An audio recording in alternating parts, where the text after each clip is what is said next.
Hello everyone, welcome back to our channel. Friends, ಇವತ್ತಿನ ವಿಡಿಯೋದಲ್ಲಿ ನಾನು ಲಾಸ್ಟ್ ವಿಡಿಯೋದಲ್ಲಿ ಒಂದು ಈ ರೀತಿ ಶೇಪು ಇಲ್ಲಿ ಲೂಫ್ ಬರುತ್ತಲ್ಲ ನೆಕ್ಗೆ, ಲೂಫ್ ನೆಕ್ ಬ್ಲೌಸ್ ಕಟಿಂಗ್ನ ಫ್ರಂಟ್ ಸೈಡ್ ಕಟಿಂಗ್ನ ಹಾಕಿದೆ. ತುಂಬಾ ಜನ ಕಮೆಂಟ್ ಮಾಡಿ ಕೇಳಿದ್ದಾರೆ ಬ್ಯಾಕ್ ಸೈಡು ಮತ್ತೆ ಫುಲ್ ಬ್ಲೌಸ್ ಕಟಿಂಗ್ನ ತೋರಿಸ್ಕೊಡಿ, ನಮಗೆ ಗೊತ್ತಾಗಿಲ್ಲ ಬ್ಯಾಕ್ ಯಾವ ರೀತಿ ಕಟ್ ಮಾಡಿದ್ರಿ ಫುಲ್ ಬ್ಲೌಸ್ ತೋರಿಸಿ ಅಂತ ಹೇಳಿ. ಅದಕ್ಕೋಸ್ಕರ ನಾನು ಈ ವಿಡಿಯೋನ ಮಾಡ್ತಾ ಇದ್ದೀನಿ. ನಾನು ಆಲ್ರೆಡಿ ಇವಾಗ ಮಾರ್ಕ್ ಹಾಕೊಂಡಿದ್ದೀನಿ. ಅಂದ್ರೆ ಮಾರ್ಕ್ ಎಲ್ಲ ಆಗ್ತಾ ಇದ್ರೆ ತುಂಬಾ ಟೈಮ್ ಆಗುತ್ತೆ ಅಂತ ಹೇಳಿ ನಾನು ಮಾರ್ಕ್ ಹಾಕಿದ್ದೀನಿ. ಅದನ್ನ ಇವಾಗ ಎಕ್ಸ್ಪ್ಲೈನ್ ಮಾಡ್ತೀನಿ. ನಾವು ಈ ರೀತಿ ಲೂಫ್ ನೆಕ್ ಕಟ್ ಮಾಡ್ಬೇಕಾದ್ರೆ ನೋಡಿ, ಇಲ್ಲಿಂದ ಲೂಫ್ ಬರುತ್ತೆ. ಲೂಫ್ ಬಂದು ಬ್ಯಾಕ್ ಸೈಡು ಕಟ್ಕೊಳ್ಳೋ ತರ ಲೂಫ್ ಬರುತ್ತೆ. ಇದನ್ನ ಕಟ್ ಮಾಡೋದಕ್ಕೆ ನೋಡಿ, ಪೂರ್ತಿ ಲೆಂತ್ ಎಷ್ಟಿದೆ ಅದಕ್ಕಿಂತ ನಾನು ಫ್ರಂಟ್ ಸೈಡು 2 ಇಂಚು ಹೆಚ್ಚಿಗೆ ತಗೊಂಡಿದ್ದೀನಿ. ನೀವು ಇದಕ್ಕೆ ಬೈಂಡಿಂಗ್ ಇಟ್ಟಾದ್ರೂ ಕಟ್ ಮಾಡ್ಕೋಬಹುದು, ಇಲ್ಲ ಪ್ರಿನ್ಸಸ್ ಕಟ್ ಆದ್ರೂ ಮಾಡಬಹುದು. ನಾನಿದು ಬೈಂಡಿಂಗ್ ಇಟ್ಟು ಕಟ್ ಮಾಡ್ತಾ ಇದ್ದೀನಿ. ಪೂರ್ತಿ ಲೆಂತ್ 2 ಇಂಚು ಜಾಸ್ತಿ ತಗೊಂಡಿದ್ದೀನಿ. ಮತ್ತೆ ಚೆಸ್ಟ್ ಮೆಜರ್ಮೆಂಟ್ ಎಷ್ಟಿದೆ ಅದ್ರದ್ದು ಕಾಲ್ ಭಾಗ ಪ್ಲಸ್ 2 ಇಂಚು ಹೆಚ್ಚಿಗೆ ತಗೊಂಡಿದ್ದೀನಿ. ನಮ್ಗೆ ಮೇನ್ ಆಗಿ ಇಲ್ಲಿ ನೆಕ್ ಕಟ್ ಮಾಡೋದನ್ನೇ ನಾವು ತಿಳ್ಕೊಬೇಕು, ನೆಕ್ ಯಾವ ರೀತಿ ಕಟ್ ಮಾಡಬೇಕು ಅಂತ. ವಿಡಿಯೋನಲ್ಲಿ ಸ್ಕಿಪ್ ಮಾಡ್ದಂಗೆ ಪೂರ್ತಿಯಾಗಿ ಕೊನೆ ತನಕ ನೋಡಿ. ಮತ್ತೆ ನಾನು ಆರ್ಮೋಲ್ ಡೌನು 6.5 ಇಂಚ್ಗೆ ತಗೊಂಡಿದ್ದೀನಿ. ಬೇಕಿದ್ರೆ ನಾವು ಆರ್ಮೋಲು ಅದು ಅಳತೆ ತಗೊಂಡಿರ್ತೀವಲ್ವಾ, ಎಷ್ಟು ಬಂದಿದೆ ಅಂತ ನೋಡ್ಕೋಬಹುದು. ಇಲ್ಲಿ 8.5 ಇಂಚು ಅಂದ್ರೆ 17 ಇಂಚು ಪೂರ್ತಿ ಸುತ್ತು, ಕಂಕುಳಿನ ಸುತ್ತು 17 ಇಂಚಿದೆ. ಇದನ್ನ ಅಳತೆ ಮಾಡ್ಕೊಂಡಾಗ 17 ಇಂಚು ಬರುತ್ತೆ. ಇದನ್ನ ನೀವು ಚೆಕ್ ಮಾಡ್ಕೋಬಹುದು. ಹಾಗೆ ಇಲ್ಲಿ ನಾನು 1/4 ಇಂಚು ಈ ಶೋಲ್ಡರ್ ಕ್ರಾಸ್ ಮಾಡಿ ಕಟ್ ಮಾಡ್ಕೊಂಡಿದ್ದೀನಿ. ನೋಡಿ, ಇಲ್ಲಿ 1/4 ಇಂಚು ಶೋಲ್ಡರ್ ಕ್ರಾಸ್ ಮಾಡಿದ್ದೀನಿ. ನಾವು ಈ ರೀತಿ ಬ್ಲೌಸ್ ನ ಕಟ್ ಮಾಡ್ಬೇಕಾದ್ರೆ ನೋಡಿ, ಬೋಟ್ ನೆಕ್ಗೆ ಯಾವ ರೀತಿ ಮಾರ್ಕ್ ಮಾಡ್ತೀವಿ ಆ ರೀತಿ ಮಾರ್ಕ್ ಮಾಡ್ಕೋಬೇಕು. ನೋಡಿ, ಇವಾಗ ನಾನು ಶೋಲ್ಡರ್ ಎಷ್ಟಿದೆ ಅಂದ್ರೆ ನಿಮ್ ಶೋಲ್ಡರ್ ಎಷ್ಟಿರುತ್ತೆ ಅದ್ರದ್ದು ಅರ್ಧ. ಇವಾಗ 14 ಇಂಚು ಶೋಲ್ಡರ್ ಇದೆ ಅಂದ್ರೆ ನಾನು 7 ಇಂಚಿಗೆ ಮಾರ್ಕ್ ಹಾಕೊಂಡಿದ್ದೀನಿ. ಮತ್ತೆ ಇಲ್ಲಿ 4 ಇಂಚಿಗೆ ಡೀಪ್ ಬಿಡ್ತು 4 ಇಂಚಿಗೆ ಮಾರ್ಕ್ ಹಾಕೊಂಡಿದ್ದೀನಿ. ಮಾರ್ಕ್ ಹಾಕೊಂಡು ಮೇಲ್ಗಡೆಯಿಂದ ಕೆಳಗಡೆ ಡೌನು ನೋಡಿ, ಈ ಸೈಡು 5 ಇಂಚಿಗೆ ಒಂದು ಮಾರ್ಕ್ ಹಾಕಿದ್ದೀನಿ. ಇಲ್ಲಿಂದ ಇಲ್ಲಿಗೆ ಅಂದ್ರೆ ನೀವು ಬೇಕಂದ್ರೆ ಡೀಪ್ ಇನ್ನ ಕೆಳಗಡೆ ತಗೋತೀವಿ, ಏನಾದ್ರು ಇನ್ನು ಕೆಳಗಡೆ ತಗೋಬಹುದು. ನಾನು 5 ಇಂಚಿಗೆ ಮಾರ್ಕ್ ಹಾಕಿದ್ದೀನಿ. ಮತ್ತೆ ಇಲ್ಲಿಂದ ಇಲ್ಲಿಗೆ 1 ಇಂಚ್ ಗ್ಯಾಪ್ ಕೊಡ್ಬೇಕು ನಾವು. ಇಲ್ಲಿಂದ ಇಲ್ಲಿಗೆ 1 ಇಂಚ್ ಗ್ಯಾಪ್ ಕೊಟ್ಟು ಮೇಲ್ಗಡೆಯಿಂದ ಲೆಂತ್ 4 ಇಂಚ್ ತಗೋಬೇಕು. ಈ ಕಡೆ ಲೆಂತ್ ನಾವು 5 ಇಂಚ್ ತಗೊಂಡಿದೀವಿ. ಈ ಕಡೆ 1 ಇಂಚ್ ಗ್ಯಾಪ್ ಕೊಟ್ಟು 4 ಇಂಚ್ಗೆ ಒಂದು ಮಾರ್ಕ್ ಹಾಕಿದ್ದೀನಿ. ಮಾರ್ಕ್ ಹಾಕೋಬೇಕು. ಹಾಕೊಂಡು ಈ ಮಾರ್ಕ್ ಮತ್ತೆ ಈ ಪಾಯಿಂಟ್ ಎರಡನ್ನು ಈ ರೀತಿ ಕ್ರಾಸ್ ಆಗಿ ಸೇರಿಸ್ಕೋಬೇಕಾಗುತ್ತೆ. ಸೇರಿಸ್ಕೊಂಡಿದ್ದೀನಿ. ಸೇರ್ಸಾಗಿ ಆದ್ಮೇಲೆ ನಾವು ಇಲ್ಲಿ ಉಳಿದಿದ್ದಕ್ಕೆ ಬೋಟ್ ನೆಕ್ ಶೇಪ್ ನೀವು ಯಾವ ರೀತಿ ಶೇಪ್ ಬೇಕಾದ್ರೂ ಕೊಡ್ಬೋದು. ವಿ ಕೊಡ್ಬೋದು, ಯು ಕೊಡ್ಬೋದು, ಯಾವ್ದು ಬೇಕು ನಿಮ್ಗೆ ಫ್ರಂಟ್ ಆ ರೀತಿ ಶೇಪ್ ಕೊಡ್ಬೋದು. ನಾನಿಲ್ಲಿ ಈ ರೀತಿ ಬೋಟ್ ನೆಕ್ ಶೇಪೇ ಕೊಟ್ಟಿದ್ದೀನಿ. ಇದಿಷ್ಟು ಫ್ರಂಟ್ ಪಾರ್ಟ್. ಮತ್ತೆ ಡಾಟ್ಸ್ ಸೇಮ್ ನಾವು ನಾರ್ಮಲ್ ಬ್ಲೌಸ್ಗೆ ಯಾವ ರೀತಿ ಡಾಟ್ಸ್ ಹಿಡಿತೀವಿ ಅದೇ ರೀತಿ ಇದೆರಡರ ಸೆಂಟರ್ಗೆ 3 ಇಂಚ್ಗೆ ಒಂದು ಡಾಟ್ಸ್ ತಗೊಂಡಿದ್ದೀನಿ. ಇಲ್ಲಿ 4.5 ಇಂಚು, ಇದು 5.5 ಇಂಚು, ಇದು ಅಗಲ 1.5 ತಗೊಂಡಿದ್ದೀನಿ, ಉದ್ದ 2.5 ಇಂಚ್ ತಗೊಂಡಿದ್ದೀನಿ. ಇದಿಷ್ಟು ಡಾಟ್ಸ್ ಪಾಯಿಂಟ್. ಮತ್ತೆ ಬೈಂಡಿಂಗು ಈ ಕಡೆ ಸೈಡು 3.25-4 ಇಂಚ್ಗೆ ತಗೊಂಡಿದ್ದೀನಿ. ಪೂರ್ತಿ 3.5 ತಗೊಂಡು ಅರ್ಧ ಮೇಕ್ ತಗೊಂಡಿದ್ದೀನಿ.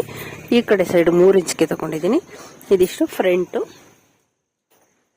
ಇವಾಗ ಫ್ರಂಟ್ ಕಟ್ ಮಾಡೋಣ.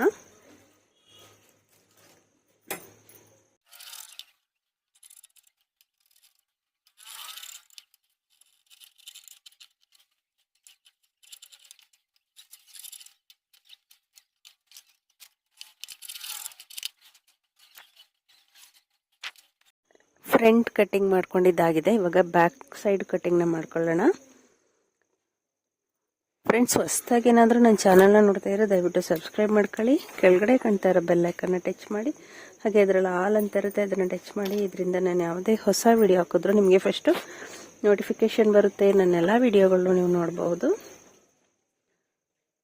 ಹಾಗೆ ವಿಡಿಯೋ ಇಷ್ಟ ಆದ್ರೆ ಲೈಕ್ ಕೊಡೋದನ್ನ ಮರಿಬೇಡಿ. ನಿಮ್ಮ ಫ್ರೆಂಡ್ಸ್ ಫ್ಯಾಮಿಲಿ ಮೆಂಬರ್ಸ್ಗೂ ವಿಡಿಯೋನ ಶೇರ್ ಮಾಡಿ. ಇವಾಗ ಬ್ಯಾಕ್ ಸೈಡ್ಗೆ ನಾನು 1 ಇಂಚ್ ಲೆಂತ್ ಕಡಿಮೆ ತಗೊಂತಾ ಇದ್ದೀನಿ. ಫ್ರಂಟ್ ಬೈಂಡಿಂಗ್ಗೋಸ್ಕರ 2 ಇಂಚ್ ತಗೊಂಡಿದ್ದೆ. 15 ಇಂಚ್ ತಗೊಂಡಿದ್ದೀನಿ ಬ್ಯಾಕ್ ಪೂರ್ತಿ ಲೆಂತ್. ಮತ್ತೆ ಶೋಲ್ಡರು 7 ಇಂಚ್ ತಗೊಂಡಿದ್ದೀನಿ. ಡೀಪ್ ಬಿಡ್ತು 4 ಇಂಚ್ ತಗೊಂಡಿದ್ದೀನಿ.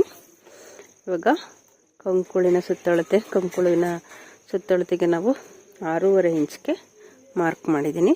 ಫ್ರಂಟ್ ಹೇಗೆ ಮಾಡೋದೋ ಅದೇ ರೀತಿ ಬ್ಯಾಕ್ಗೂ ಸೇಮ್ ಮಾಡ್ಕೊಂಡಿದ್ದೀನಿ. ಇಲ್ಲೂ ಅಷ್ಟೇ ಒಂದು ಶೇಪ್ ಕೊಡೋಣ. ಫ್ರಂಟ್ ಸೈಡ್ ಒಂದು ಅರ್ಧ ಇಂಚು ಒಳಗಡೆಗೆ ತಗೊಂಡಿದ್ದೀನಿ, ರಿಂಕಲ್ಸ್ ಬರಲ್ಲ ಅದಕ್ಕೋಸ್ಕರ. ಇವಾಗ ಬ್ಯಾಕ್ ಸೈಡು ನೀವು ನಿಮಗೆ ಎಷ್ಟು ಬೇಕಾದರೂ ಡೀಪ್ ಇಟ್ಕೋಬೋದು. ಇಲ್ಲಿ ನಾನೊಂದು 9 ಇಂಚು ಡೀಪ್ ಇಡ್ತಾ ಇದ್ದೀನಿ.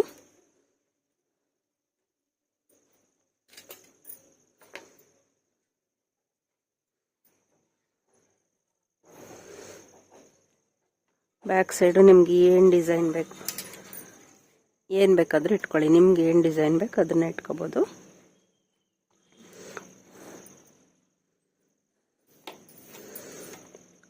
ನಾನು ಬ್ಯಾಕ್ ಸೈಡು ಈ ರೀತಿ ಇಡ್ತಾ ಇದ್ದೀನಿ.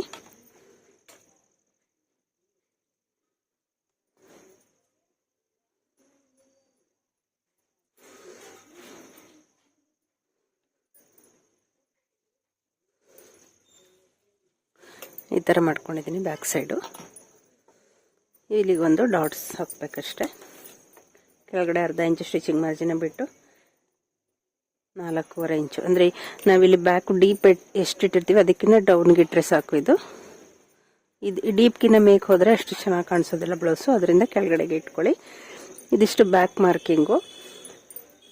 ಇವಾಗ ನಾನು ಕಟ್ ಮಾಡ್ಕೊತೀನಿ. ಓಕೆ, ಇವಾಗ ಬ್ಯಾಕು ಮತ್ತು ಫ್ರಂಟು ಕಟಿಂಗ್ ಆಗಿದೆ. ಬನ್ನಿ ಇದೆರಡು ಪೀಸ್ನ ಇಟ್ಟು ತೋರಿಸ್ತೀನಿ ಯಾವ ರೀತಿ ಸ್ಟಿಚ್ ಮಾಡ್ಕೋಬೇಕು ಅಂತ. ನೋಡಿ, ಇದು ಬ್ಯಾಕು, ಬ್ಯಾಕ್ ನೆಕ್ಕು ಇಲ್ಲಿ ಓಪನ್ ಮಾಡಿ ಹುಕ್ಸ್ ಹಾಕೋಬೋದು. ನೋಡಿ, ಇದು ಫ್ರಂಟು ಬ್ಯಾಕ್ ಎರಡೂ. ಇವಾಗ ನಾವು ಈ ರೀತಿ ಇಟ್ಟು ಶೋಲ್ಡರು ಸ್ಟಿಚ್ ಮಾಡ್ಕೊತೀವಿ. ಶೋಲ್ಡರ್ ಸ್ಟಿಚ್ ಆದಮೇಲೆ ನೋಡಿ, ಇಲ್ಲಿ ಓಪನ್ ನಾವು ಆಗಲೇ ಕ್ರಾಸಾಗಿ ಕಟ್ ಮಾಡ್ಕೊಂಡವಲ್ಲ, ಇಲ್ಲಿಗೆ ಲೂಫ್ ಅಟ್ಯಾಚ್ ಮಾಡ್ಕೊಳ್ಳೋದಷ್ಟೇ. ಇಲ್ಲಿಗೆ ಲೂಫ್ನ ಹೊಲ್ಕೊಬಿಟ್ಟು ಸ್ವಲ್ಪ ಉದ್ದಾಗಿ ಹೊಲಿದು ಬಿಟ್ರೆ ಹಿಂದ್ಗಡೆ ಟ್ಯಾಗ್ ಮಾಡಿ ಅದನ್ನೇ ಬಿಡೋದಷ್ಟೇ. ಬ್ಯಾಕ್ ಸೈಡು ಏನು ಲೂಫ್ ಹಾಕೋ ಅವಶ್ಯಕತೆ ಇರೋದಿಲ್ಲ. ಒಂದು ವೇಳೆ ನೀವು ನೆಕ್ ಡಿಸೈನ್ ಚೇಂಜ್ ಮಾಡಿಕೊಂಡ್ರೆ ಬ್ಯಾಕ್ಗೆ ಇನ್ನೊಂದು ಲೂಫ್ನ ಹಾಕೋಬೇಕಾಗುತ್ತೆ. ಇವಾಗ ಇಲ್ಲಿಗೆ ಲೂಫ್ ಅಟ್ಯಾಚ್ ಮಾಡೋದಷ್ಟೇ. ನೋಡಿ, ಇದಿಷ್ಟು ಲೂಫ್ ನೆಕ್ ಬ್ಲೌಸ್ ಕಟ್ಟಿಂಗು. ವಿಡಿಯೋ ಇಷ್ಟ ಆಗಿದ್ರೆ ದಯವಿಟ್ಟು ಲೈಕ್ ಮಾಡಿ, ಹಾಗೆ ನಿಮ್ಮ ಫ್ರೆಂಡ್ಸ್ ಫ್ಯಾಮಿಲಿ ಮೆಂಬರ್ಸ್ಗೂ ವಿಡಿಯೋನ ಆದಷ್ಟು ಶೇರ್ ಮಾಡಿ ಫ್ರೆಂಡ್ಸ್. ಈ ವಿಡಿಯೋ ನಿಮಗೆ ಯೂಸ್ಫುಲ್ ಆಗಿದೆ ಅಂತ ಅನ್ಕೊತೀನಿ. ಇನ್ನೂ ಒಂದು ಯೂಸ್ಫುಲ್ ವಿಡಿಯೋದೊಂದಿಗೆ ಸಿಗೋಣ. Thank you for watching.